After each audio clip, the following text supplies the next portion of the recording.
Superintendent Tom Boasberg from Denver Public Schools, and my co-host today is Steve McMillan, the editor of public policy from the Denver Post.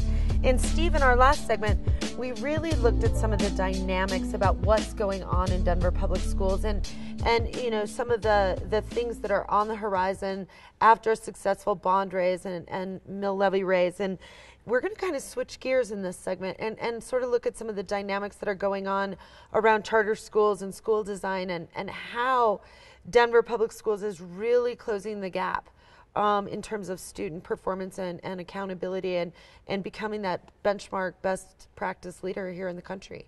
Denver Public Schools has somewhere in the neighborhood of 30, and Superintendent Boasberg will correct me here, 30 charter schools out there, and they seem to be doing very well. I mean, the Denver School of Science and Technology, Strive schools are out there, and performance-wise, they're really raising the bar. Mm-hmm. So I'm interested in talking to the superintendent, and Tom, I'll just ask you this question right out of the gate. You're a strong advocate of charter schools. Grant money's coming in to support those. Strive, DSST are strong contenders. Talk about neighborhood schools, talk about charter schools if you can. Are the neighborhood schools living up to the expectations? Are the charter schools pulling them along? So I think, you know, unlike many districts in the country where we see this sort of battle between charter schools and district-run schools, I think we took a very different track, which is say, we're all public schools, right? We're part of a public school system, and how do all of us as public schools, both district-run schools and charter schools, you know, work together and work hard for the benefit of our kids. And I think in order to do that, we've been very clear on a couple of key equities that we feel are very important with our district-run schools and our charter schools. And there are three equities. And one is equity of opportunity, which is that all of our schools, all of our public schools, you know, because charters are very much public schools, right? All of our public schools, district-run or charter, should get the same resources. Secondly, equity of access and responsibility, that all of our schools need to serve all of our kids, right? Whether you're an English language learner or a special ed kid, you're rich or poor, right? You should have every opportunity to go to any school in the district, regardless of whether you're district-run or charter. And thirdly, equity of accountability, that we have a school performance framework, a very high degree of accountability for our schools that works exactly the same, whether you're a district-run school or a charter school.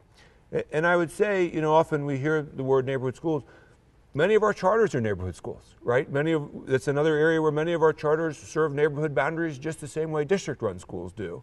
And I think that often the debates seem to be more about politics than they are about kids. And frankly, I think what I care about is a school a good school? Are kids learning? Are they growing academically? Are they learning to be good citizens, good people? And secondly, is the school serving all of our kids? We are the public schools, and it's essential, right, that all of our schools serve all of our kids. And I think this is an area, again, where very few, if any, districts in the country have made that element of progress. So I'll give you an example. It used to be in almost no district in the country will charters serve kids with severe disabilities. And we said to our charters, hey, this is really important. These are our kids, and our charter stepped up. Last year we had the first program in the district in a charter for kids with severe disabilities. This year we have 5. Next year we'll have 10. And it's an area, again, where that equity piece is very important. And we do see among our charters, just the same way we see among our district-run schools, we have absolutely terrific ones in schools like Strive, schools like Denver School of Science and Technology, schools like Highline, you know, terrific schools in terms of the growth. These are among the top schools in the state of Colorado in terms of the academic growth of their kids. But we also have some poor performing ones. And one of the areas where, just as with district-run schools, we've had a high degree of accountability and been willing to close and replace failing district-run schools, so we have with charters. In fact, you know, in the last 4 years, we've closed a full quarter of our charters, who were all low-performing schools. District-run schools that are performing at that level, similarly, you know, were closed and replaced. And I think that's important, but it's part of a recognition, whether it's on the district-run school or the charter side, we need to be more entrepreneurial. We need to make sure that if someone, you know, got a great idea about how to operate a school, if they want to operate a district-run school, fantastic, like the Denver Green School, if they want, or High Tech Early College, if they want to open a high quality charter school like a DSST, fantastic. We want that opportunity for folks to be able to create and run great schools. And I do think, there's a fear of, well, how will this work? Right. What we've seen is we've really grown the pie, right? This hasn't been a matter of dividing up the existing pie. Again, we've grown by 10,000 kids in the last 4 years. So we see our district-run schools doing better and growing. We see our charter schools doing well and growing. And I think for parents very much want to make sure that they have a high-quality school that's in their neighborhood. And I think for most parents, whether it's a district-run charter, comes a very distant consideration to whether is the school a great school and is it going to serve all kids. Well, Secretary Boasberg, you talked about the 3 E's, the equity of opportunity, access and responsibility, and accountability. Yeah. And last week we saw Secretary Duncan stand up and say, we're really considering longer school days. And we saw several Colorado leaders glom on to that conversation. Is it really beneficial? Does that help with the 3 E's, the opportunity, the access and responsibility, and the accountability? And how long can kids really stay focused? Sure. I have a 9-year-old and a 5-year-old, and when they heard that come across the national news, they were like, really? Do I have to go longer? More? Really? Talk about that a little bit. How do you guys address this stuff? Sounds a little bit like my household. But I think, hey, it's simple. Our kids need more time, particularly our kids who are behind. And our kids who are behind, and while we've made very strong progress in Denver Public Schools, we've got half our kids aren't on grade level, right? That's completely unacceptable. And I think for our kids to catch up, they need 2 things. They need better teaching and more of it, right? And the math is pretty simple. And again, for our middle class kids who maybe in their afternoons or summer times they're able to have music lessons or educational camps, that's not true for our kids in poverty. And so often, what that more time allows us to do, and whether that's a longer school day or a longer school year, is not only have more classroom time, but it gives us time, for example, for tutoring, to allow kids to catch up. It'll allow our kids to have a greater opportunities for enrichment programs, for art and music, which I think are so important for people's intellectual development and creativity. And in the summer to have longer school years, again, allows for more academic time. So, we've seen that's an area, again, where a number of our charter schools like Strive, formerly West Denver Prep, has been pioneering. They insisted on a longer school year and a longer school day. You've seen their success. Now fully a quarter of the schools in the Denver Public Schools have a longer school day. Almost well over a dozen have a longer school year. And I think we're really seeing some academic growth results as a part of that. And I think, again, if you're going to have a longer school day, it can't be you need to just sit in 3 hours of math class and 3 hours of English class. Right. And you have to be able to make sure you have enrichment and arts and music and sports and activities, and tutoring and break up the day. But again, our kids only go to school for 170 days a year, right? You look at the kids who our kids are competing against in Singapore or Taiwan or Hong Kong or Canada. Their kids go to school 20, 30, 40 days a year longer. That learning time matters. Sure. So you've talked about a lot of the positives of it and why it's a good thing. What are some of those negative parts or the minuses, the opportunities for improvement when you're considering this in a statewide effort? In terms of longer time. I think every school is different. And I think one of the things we've been very sort of adamant on in the Denver Public Schools is we need to decentralize, right? We need to be flexible. And our 30-some schools that have extra time, every one of them has a different model, right? And we're not going to sort of top-down, cookie-cutter say, here's the model, you need to do this. We need to say, what's best for your school and your school community? You need to talk with your parents and get parent support for this. And I think the same thing is true statewide. And the models may look very different in rural areas. They may look very different in some suburban areas and urban areas. But I think particularly for our school communities where you have a number of kids who are behind, who aren't at grade level and who need to catch up to be able to get to grade level, to graduate from high school ready for college or career, thinking flexibly about how you add hours during Sure. the day, how you add days during the year is very important. And so I think as we as a state go forward, it'll be very important that there not be a one-size-fits-all model or some top-down dictate, but rather a sharing of best practice, and real encouragement of innovative and creative and critical thinking of how for each school or even communities within school, within individual schools, more time can help lead to more learning. Sure. Are you said in the past and even today that you're not seeing enough upward movement among students in poverty. How come? Do they just need more time in the classroom? Do they just need early childhood education? Combination? What? Sure. So, I wish, there was one single silver bullet that we could find and say, this will close the gaps we have in our societies.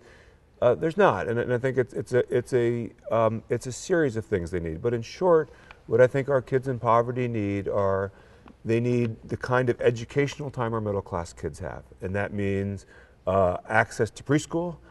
It means where our middle class kids may have family or community or enrichment activities outside of school. Our kids in poverty, maybe our schools need to provide more of that.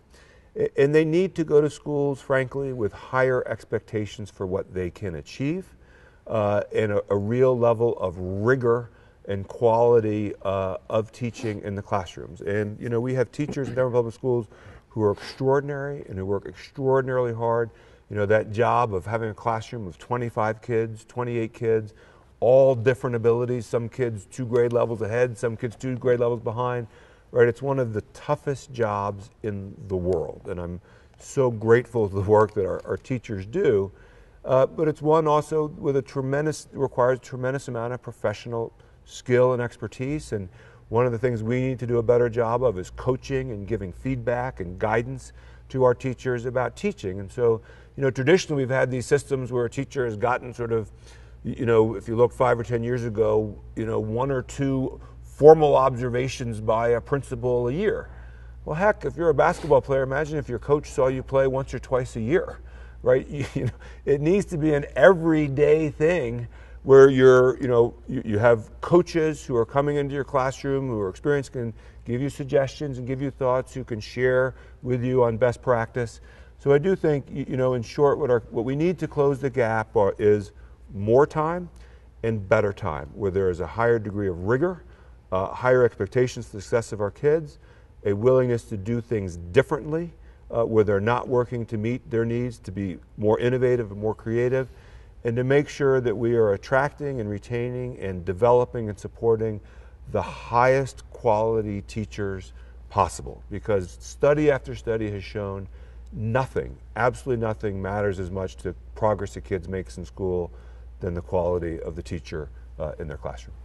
You mentioned something about teacher oversight and hands-on principal involvement with teachers.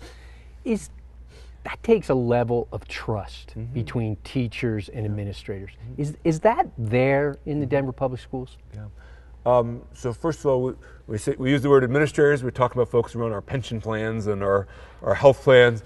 We like to talk about our principals as educators, as school leaders, as educators. Okay. I think it is. It's not universal, and I think as much as we need to work with to support our teachers, so also we need to work with support our school leaders to help them develop the kinds of inclusive, team building, coaching skills as a leader. Being a leader is not sitting up high and saying you shall, you must. It's how do you coach people and help them develop their skills and help them facilitate with a high degree of accountability for performance, but it is that coaching, and we've got work to do with our school leaders. But it's interesting though, when we survey our teachers, and one of the things that we started 3 or 4 years ago as part of this emphasis on learning and accountability, is we ask every teacher in every school to rate their principal across a whole series of professional dimensions. How effective does my principal coach me? Do I trust my principal? Do I have good dialogue with my principal? Is my principal a strong leader? And we find overwhelmingly our teachers are saying our principals are effective, capable, trustworthy leaders. Not universal. I think you go into any workplace in the country and you ask anyone about their manager, you will not get 100% satisfaction or praise for their boss or for their supervisor. But I think, again, for too long, we've had these very static models in schools where you have these two roles of a teacher or a principal and a little bit of divide. And we need to work, one of the things we've worked really hard on actually these last couple of years is helping develop teacher leaders, right? To tap the talent of our teachers to become leaders in their schools, to help lead development around what excellent teaching is, around what rigor and high standards are, to do that collaboratively with our principals. And that takes development and trust with our teachers. It takes development and trust with our principals. And we've made progress on that. We've got more work to do. Well, Superintendent Boasberg, we've been talking about really how DPS is taking that journey to world class and how you're sort of leading the charge here in Colorado. But you also hear a lot about Douglas County schools as well. And I know in the ICOSA magazine, we've done a story on how Douglas County schools is sort of doing their work in this area. And I don't know if you can speak to this, but they seem to be much more of a lightning rod in this area of school reform than Denver Public Schools. Can you talk about that a little bit? What's going on? Yeah. We've got a few lightning rods, I think, in Denver as well. I think change is hard, and I think, obviously with respect, I'm not going to sort of comment on, on other districts, and I respect the work of the teachers and school leaders and district leaders in Douglas County. But I think it's fair to say, talking about Denver, that the changes we've made, there's been a lot of political controversy, right? When we've gone in, we've had failing schools, and we've said, I'm sorry that these schools for too long have failed their kids. The kids in these schools have come in, and every year they've been in the schools, they've fallen farther and farther behind kids who look just like them, who started the same place that they started elsewhere in the city, where those schools are growing their kids. And we said, this isn't acceptable. Sure. And it's not about blaming anyone, it's about how do we make sure these kids have a better opportunity? And so in those cases, we've been willing to bring in and replace those failing schools with stronger schools. That has generated controversy. Sure. That has generated opposition.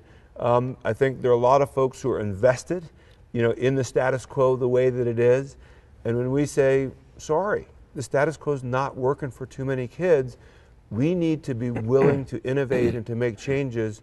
There are plenty of folks out there who don't like that and who react very strongly. And again, I think that criticism is very important. We're a public institution, and there are plenty of mistakes that we have made that people have been very right to criticize and that we need to learn from. But again, if anyone wants to put their hand up and say the status quo is working great, don't change it, I'd be very happy to have a discussion with them, because that's not the way that I see the status quo. I agree. Senate Bill 191 is seen as one of the drivers of change, of innovation, reform, however you want to put it. Can you update us on the status of that? What's going on there? Yeah. So I think that legislation a couple years ago brought about some very fundamental changes in our law that I think are very positive. And they're around both how teachers earn, for example, tenured status in our schools. Another thing that legislation did that was very important is we used to have a practice of forced placement, which was a teacher with tenure in our schools who lost their job in that school, for example, because the school shrank. And if they didn't find a job voluntarily through the mutual consent of them and the principal in another school, we had to forcibly place them in a school where by definition they didn't want to go or that principal didn't want to have them. That was wrong. And it disproportionately impacted our highest poverty schools. That practice has now ended with the passage of that legislation. That is a good thing. And I think what the legislation also did was say that every year both principals and teachers should have a fair evaluation that includes both qualitative observations and also looks at multiple measures of student growth to see our students growing in those schools and those classrooms. We work very collaboratively with our teachers on how to do that and how to do that fairly, and it's not easy, right? Any complex profession, from medicine to law to teaching to school leadership, to have one single way of sort of judging, are you a great performer, good performer? Not easy to do. But we work very collaboratively to try and have, a system that first and foremost has got to be about how do we help coach people and develop them and make them better. That any professional system needs to say, how do we make the best of the talent that we have? How do we make sure everyone is accountable? And so we've made considerable progress in our systems of the coaching, of really trying to define what excellence in teaching is, what excellence in school leadership is, what kind of supports, what kind of coaching, how do we get much more frequent coaching and feedback to our teachers and to our school leaders, and how do we have a fair system of accountability so if folks aren't performing, right, they get support, but even if after support they're not performing, we do need to replace them with folks who will then come in and perform at a higher level for our kids. And that's true for principals, that's true for superintendents, that's true for anyone who works at the district level, that's true for teachers, right? This is not something that's just for one group of people, it's got to be true for every educator, for every professional in the district. When do we have full implementation of 191? So it'll be fully implemented 2 years from now, in the 14-15 school year, is when the effect of how teachers, for example, gain tenure or lose tenure, those provisions of the statute go into effect. And I think, again, what the law says is that, for example, on the teaching side, you need to have 3 consecutive years of effective performance in order to gain tenure. And if there are 2 consecutive years of ineffective performance, then you lose that protected, that tenured status. You don't lose your job, but you lose that protected tenured status. Superintendent Boasberg, we have just a few minutes left, but we've heard a lot about the Denver plan. Can you explain that a little bit and why it's important? Sure. So I think the Denver plan is our strategic guiding document. And I think in short order, the Denver plan really focuses a heck of a lot more on the who than on the what. And what I mean by that is so often education reform, we've seen, let's change the program. Let's bring in a new math program or a new reading program or call this school a science-focused school. And frankly, the program's a little bit like the tip of the iceberg. But what matters and makes a school successful is the 90% of the iceberg that's below the water, which is the people. Do you have good people? Are they working well together? Are they collaborating?